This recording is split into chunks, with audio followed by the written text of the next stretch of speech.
That's funny. Good morning, guys. Good morning. We are live, and if you haven't figured it out, we are still at the News 6 building because, you know, we like to take time and talk to some of our guests here at News 6. And today, kind of a heavy topic, but a topic that after the past few years, I don't mind talking about anymore. But this guy, you get to hear his words all the time, but you don't get to see him. Tom Vielkind coming in this morning, producer at News 6. Tom, man, thanks for joining. I know we've been trying to schedule this for a while. Yeah, absolutely. Glad we could finally make it happen. Absolutely, man. So how long you been in news, dude? I graduated college in May of 2020. 2020. So okay. from the lovely Syracuse University in upstate New York. Shout out Jamie Say. Oh, yeah. Orange. A couple of people in the behind the scenes as well were Orangemen in their previous lives. That's cool. We all make our way down here at some point. You guys, it's crazy. So 2020, where was I? I was here. I don't, like, it's funny. Sometimes I don't think I've been here that long. I'm going on year 10. Oh, and wow. I'm like, wait, you were in college when I was already here, and you're already kicking butt here, telling me what to do already. I can only try. So, so for those that don't know, producers, whatnot, you are in charge of what show? Typically the 5. Today I'm doing the 6 because they have us all moving around to help each other out. And then you get assigned a show, and you ultimately are the one who puts that dinner together for everybody. Yeah, that's a good way to put it. Picking out stories, writing stories, what the anchors will say on air is my responsibility for the most part. Why'd you get into this? Like, everyone has their reason. I love asking the news people because I got into this in a weird way. You guys all, something happened along the way that goes, I like telling stories, I want to be creative, I like being nosy. What got you into this? I mean, Steve, it was really from birth for me. My initials are TV. This is... He's probably been waiting so long. How many times have you used that? A handful of times. Okay, it's come up a few times. That was too quick for you to push out just randomly. Talk to me. My mom said when I was a kid, I was just engrossed with TV, and then when I was in high school, I wanted to become the next Mike Tirico, also fellow Syracuse alum. Right.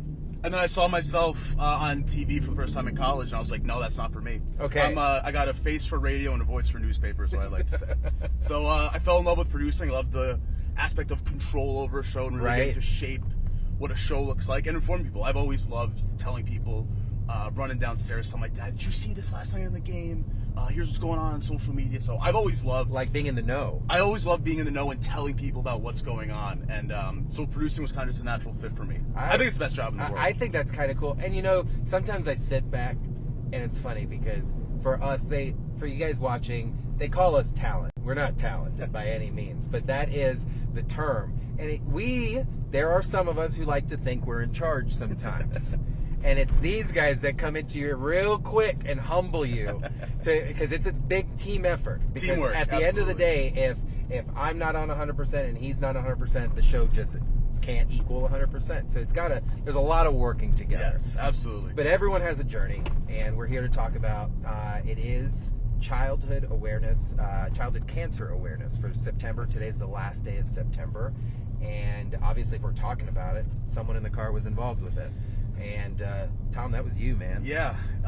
At 14 years old. 14 years old. I was just finishing my freshman year of high school. You know, I was a football player. I was on the track team. I'd been injured earlier my freshman year and was working really diligently to get back into it and get back into game shape. Okay. And I just noticed that I was getting you in your prime right there, man. Look at sharp. Back in the prime. I love the white unis. No, but I was in May of that year, late May, I was in the workout room and I was noticeably getting weaker. I couldn't put up the same weight. Okay. And then my dad and my brother got a stomach bug, and a couple of weeks later I did too, and they got better and I just didn't. And eventually I convinced my mom that I need to go to the doctor. The immune system was compromised. It was, yeah, absolutely. So we went to the doctor. They thought I had mono because it was similar symptoms. My spleen was a mess, which is apparently another symptom of mono. They went and did my bloods, and they could tell from looking under my microscope that 25% of my blood cells were cancerous. Just off of visual? Just off of visual. Usually for leukemia, they have to, you gotta go test that stuff. You gotta do like a bone marrow biopsy or something like that. Nope, they could just tell right from the blood. God bless my mother. They told her over the phone. you need to bring your son back to the hospital, that he has cancer. Now. Yeah, and you need to get him back there now. She was like, you know, we just need to go. They need to run a few more tests. Then I woke up the next morning with my mom, some of her siblings there. My dad was in Chicago on business at the time, so he also found out over the phone. Jeez. And they told me that I had cancer, and you know, the first words out of my mouth I remember were, "All right, well, what are we gonna do about it?" So yeah, that's my question to you, because like at 14, and now diagnosed on my parents' wedding anniversary, by the way. I'm sure they'll never forget. But it's like at 14, are you able? Because your parents, the fact that your mom goes, we just need to go back to run some more tests. She didn't just throw it on top of you, kind of thing. But when you found out, did you understand what was going on? Did you have an idea of how serious things were? They told me I was very sick. Okay. They told me it was, however, a good prognosis. Okay. And I say good loosely because it's not good, but you know, they were like, you kind of, for lack of a better term, lucked out. I didn't need a bone marrow transplant. Which is huge. It's very rare for leukemia. I was like one of only 100 kids in the country to have this type of illness. Man. But yeah, you know, there were a lot of people who I met through my treatment who had it a lot worse than I did. So when you were going through this treatment, it's obviously you're going through several rounds of chemo. Mm-hmm. Were you there with other kids? So in the beginning, I was in and out of the hospital in three stints, 21 of 27 days. I was basically just in bed. They were I was having to do long exercises to keep my strength up. I think I lost like 65 pounds in 2 weeks. So you're just skin and bones. You know, I'm a big guy. At 14, dude. We're talking 14. At 14, you know, I lost a lot of weight. But you know, it was really kind of fortunate that at that point, because I'm from the upstate New York area, and that's where I began my treatment. And I was really fortunate to have the support network that I did. My parents, obviously, all their siblings. I have tons of cousins, my grandparents. Someone was there almost all the time. I also went to a small high school. The principal was one of the first people who visited me. Dude, that's amazing. I had kids who I wasn't even really friends with coming and visiting me and bringing stuff. Would you say having, because everyone, I'm big into taking deeper dives into medical treatment now, because like I went through it too, not as serious, but in 2020 I got diagnosed with kidney cancer, and I quickly realized like there are other means to medicine. Yeah. And having people around you and having that positive aura goes a long way. I didn't have that. I was locked in a hospital for 2 weeks because it was during COVID, and my mom would wave for me from the street, or my wife would FaceTime me from home. How was that? One, you're young, but you got people that it's hard for me to explain, because I think about today's society, and I think about like how people are just so focused on themselves. Yeah. And for you to say that your principal came out, your friends from school, that to me is a kind of a big deal holistically to get you in the right mindset. Steve, I had people that I'd never even met that knew my parents years ago who were sending me things. That's amazing. And it's just like it's like you need that support network. My parents needed that support network as well in that time. So during that process, because guys, if you guys, none of you really know Tom, but I get to talk to him every single day in some capacity, and those that do know me, I like to make producers cringe a little bit every now and then, and I'll say it. Tom's one of my faves, because it's like you could yell at each other, freak out during a 1 hour show, say things to each other, and then once the show over, it's business. And you always have a mission. You always have a mission-oriented mindset, I feel. Like you're always focused on just making sure things are getting done. Would you say that this positive, forward-thinking mindset came from your journey, or has this always been Tom? Does that make sense what I'm saying? It absolutely does, and I absolutely really do think it was a part of that. You know, I dealt with a lot of stuff in middle school, going to therapy and things like that, and I stopped seeing a therapist for years after I was diagnosed, because it put life into perspective. Right. You suddenly realize how much things don't matter as much as you thought they did when you have to face this. yeah, when you have to face that, and you know, it just really puts life into perspective. Also having that forward-thinking mindset. One of the first people who came to visit me was my high school football coach, and he himself was a 2-time cancer survivor. He said, "I'm going to get you on that field someday again." And those pictures were from the last game of our senior year. He put me in. Oh, that is too I made it a good amount of time. I was gonna see, my goal was to get you there, dude. Get you. I'll just let you keep talking for a second. So during that process, you know, were there any charitable organizations that you got involved with, or any? Because we hear about this stuff all the time. Kids getting to do great things during their treatment. Were you privy to any of that stuff? Yeah, so when I was first diagnosed, they approached us about the Make-A-Wish program, which I can't speak highly enough about. I actually volunteer with them still down here in Central Florida. So I got to pause you and then you'll keep going. But so for those that don't know, Make-A-Wish, they only get involved with some serious cases. Yeah. So and it's not just. Are we painting? Are you trying to stay positive here? You were in rough shape. But it's any child facing a life-threatening illness. Now, no matter what that prognosis is, right? You know, like I said, it could be someone with a good prognosis, right, or a not as good prognosis. But you weren't in. I don't want anyone to think we're just. You were in a pretty. Yeah, no, I was very sick. Yes, yeah. I was very sick. So Make-A-Wish steps in. They stepped in. What was your wish, man? My family and I went to the Pro Bowl in Hawaii. Last year was in Hawaii before it came here. We went for a week. How amazing. We stayed on Waikiki Beach. Here's some of the players that I got to meet. And actually, I'm a Giants fan, but you'll notice I'm wearing a Chiefs jersey here. And that's because there's a picture coming up with the Chiefs player Eric Berry, who's diagnosed with lymphoma. Okay. Here he is right there. Nice. The year before he was diagnosed with lymphoma, he beat that, came back. I wanted to meet him. Oh, these are making me emotional. And I told him, I was like, you know, I looked up to you saying you could beat lymphoma and play ball, and I said I thought I could beat leukemia and play football, and I did. And he smiled and said, "That's awesome." We took the picture. After that picture, his partner came over with a camera, and he said, "I want a picture with you now too." So somewhere I'm on All Pro Safety Eric Berry's schedule. I don't know where somewhere out there. I hope he's doing well. Just great human beings you meet in this process, including, I have to give a shout out to my good friend Joe Watroba in the Play It Forward 518 Foundation. When we came back from this trip, we found out the whole thing was paid for by one family. And it was a gentleman named Joe who... That's intentional. That's intentional. Only happens when it's intentional. He had lymphoma. His wish was to golf at Augusta National, which he did. And afterwards, him and his family founded an organization called Play It Forward 518. That grants wishes for children in the area where I'm from, and they also give back to local hospitals.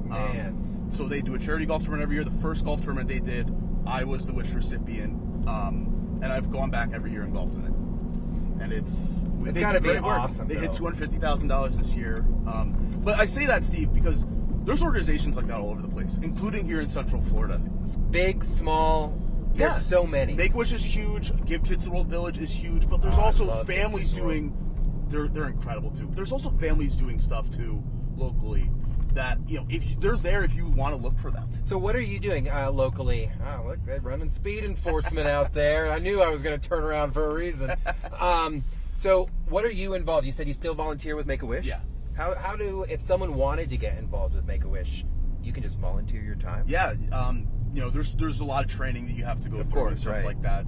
In terms of talking with kids about what they may want to do for a wish, and you know, talking kids through what they want to do, coordinating all that, and then ultimately the celebration part as well. Yeah, the executing the mission kind of thing. Exactly. Man. So yeah, they're always looking for more volunteers. This is the busiest Make-A-Wish chapter in the country, obviously, because so many kids want to go on cruises or Disney World and stuff like that. Yeah, the attractions here. So this is one of the busiest offices in the world, and they do a lot of work. They just granted like their 8,000th local wish as well. I remember I was my first job. I worked at one of the local attractions. I was best friends with one of the characters there, and you would interact with Make-A-Wish kids all the time. Yeah. And for them to be so aware of what's happening in their life, can humble any adult very quickly. To like, if you're aware that your life is limited at such a young age, why am I so stressed? Yeah. At an older it's perspective. age? And it changed my life. I'll never forget Dr. Williams, God bless that man, what an amazing doctor over at Advent Health. And when he walked into because I went down with kind of similar, I got sick. I had double lung bacterial pneumonia. Mm-hmm. My immune system crashed. Yeah. But we were in the height of COVID. And everyone was like, oh, you need a negative COVID test unless you're dying. And, you know, I don't like to necessarily, I'm sick kind of thing. Yeah. So for 3 days, I'm on my bathroom floor. I thought I was done. And finally a test comes back and they're like, all right, yep, you're clear. You can come to the hospital. 2 days pneumonia, a urologist walks in. He goes, I specialize in oncology. Oh my God. And I'm like, I'm good, man. What are you talking about? Yeah. And he's like, well, the tech pill picked up an anomaly. And he goes, that's why we flipped you. And he goes, I ordered another screening and we found the tumor. Mm-hmm. And it was right underneath my right kidney. And he's just under the size of a golf ball. Wow. And he goes, we're not going to even biopsy that. He goes, I've been doing this for 30 years, similar to yours. Because that's cancer we're going in. And I was like, okay. 2 months later, they put me under the knife just because of COVID. Yeah. So that was stressful sitting here at work. Like, yeah.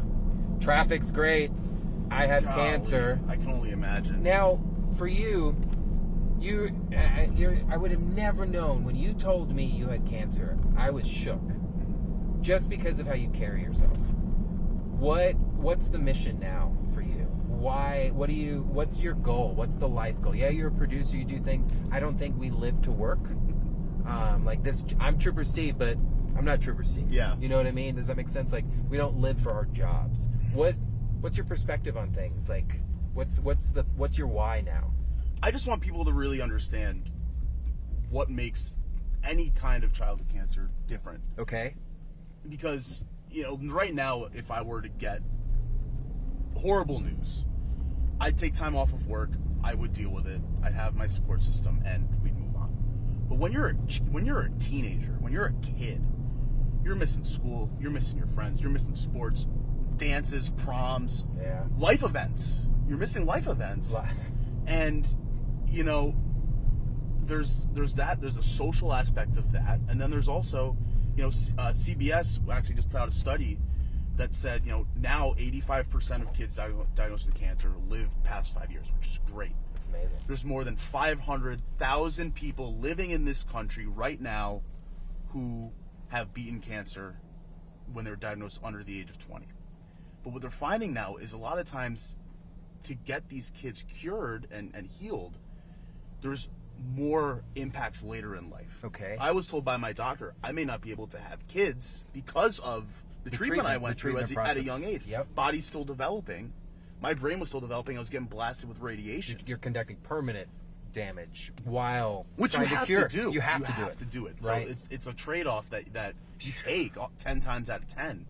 But they're finding that these new things happen later on. I stayed in school to graduate on time throughout my treatment. And one of the books I was reading in my English class, man? I was the original Zoom U kid. I was FaceTiming into class from the hospital. I was only taking 2 classes my sophomore year of high school, FaceTiming because I wanted to graduate with my friends. Dude, I want to hang out with you. I don't know why we're not buddies. Like, you're. You know where to find me. Yeah, and I got your number. Like, so you saying that to me, I'm hearing like you're talking almost the child. Like, know that. Yeah, you're a child. You're getting hit with this. It's bigger and brighter on the other side. Yeah, absolutely, absolutely. You know, there are brighter days, and you know, you have to approach it with that. You have to approach it with that attitude because it's so dark and grim. And I will say, so many hospitals have child life specialists now who make it their job every day to make things brighter for kids, and those people are heroes, as are the nurses and the doctors, of course. And there's so much that goes into these kids and getting them better. And, you know, you just have to try to approach it 1 foot at a time, 1 day at a time. Because it's really all you can do. Cancer sucks. It really does suck. And, you know, like I said, kids have a unique challenge with it. And that's, you say the why, that's kind of been my why, is try to advocate for these other kids. And just try to make the world a little bit brighter for them and their families. Because it sucks. You said it. It sucks. But it's the one thing. It's the one disease. It's the one situation that we can all agree and almost get vulgar on. Because I love seeing the bumper stickers. Yeah. F this, F cancer. to me, it's not about being like funny. It's passion behind it, because it's a consensus. Like we should not be dealing with cancer at the levels that we're dealing with it. Yeah. In my personal opinion, I think we can do so much better as people, but just what we're eating and how we're treating ourselves and how we live our lives. I do think we as individuals kind of expose ourselves to it a little bit, and you have to go out of the way to eat healthy and stuff, but raising the awareness. So many people are like, oh, well, it's another month of this. I go, no, it's another month for me to shove it down your throat. Yeah. That there are people out there that maybe just need a hug. Maybe just need a conversation, and that might help their treatment that night. And to go off of that, and you know, this is something that I always tell everyone, and my mother's watching. She probably won't like that I'm saying this, but I'm going to say it anyway. Sorry, Mama V. So I did the most of my treatment in New York City, and we were staying with my aunt who was on the west side, the house was on the east side. So we would take the bus over every morning. Okay. And I remember there was a time where I'm sitting on the bus, and the bus driver sees an elderly woman come on the bus and asked me to give up my seat, seeing who appeared to be a healthy young man, because I didn't show it. I didn't lose my hair until I got radiation, which was later in my treatment. And he's asked me to stand up to give her my seat, and my mom was like, she was growling under her breath at him. I was like, no, it's fine. I'll do it. And she said something to him when we got off the bus, and to the bus driver, he was like, I'm sorry, I didn't know. And not everything's visible. Not everything's visible, and you just don't know what everyone's going through on any given day. Like you said, you have to just. We could talk for an hour. We could talk for an hour. You're getting to a point where like I'm gonna start getting like emotional, angry about things, because like you're right. It's like I can't stand. Someone the other day was like, look at that person in the parking lot. To me, has no idea who I am, but the person parked their car, had their disabled decal, and got out normal. And this lady was huffing, puffing, full-blown Karen to me. Like, I was going to agree with her. And if you know me, I like to call people out. So I was like, ma'am, I'm not here for your moment. I go, you don't know, exactly, you don't know what he's going through. Yeah. And I just kept with my shopping cart. And it's like, you have no idea internally. Not everybody's battle is visible. Right, exactly. Man, Tom, I appreciate you joining me today. Absolutely. This is a long time in the making. I'm glad we got to get it down in September, though. Absolutely. For the month. Listen, guys, get involved.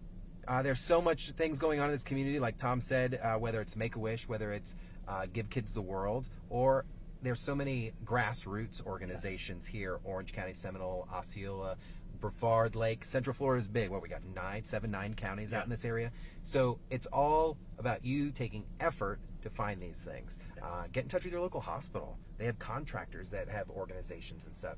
If you want to help, there's a place to help. Tom, I appreciate you sharing your story, man. Steve. Thanks for inviting me in the truck. I appreciate it. This is great. We got some cancer survivors here at News 6, and it's all about spreading some positivity every now and then. So you guys drive safe. Have a great day.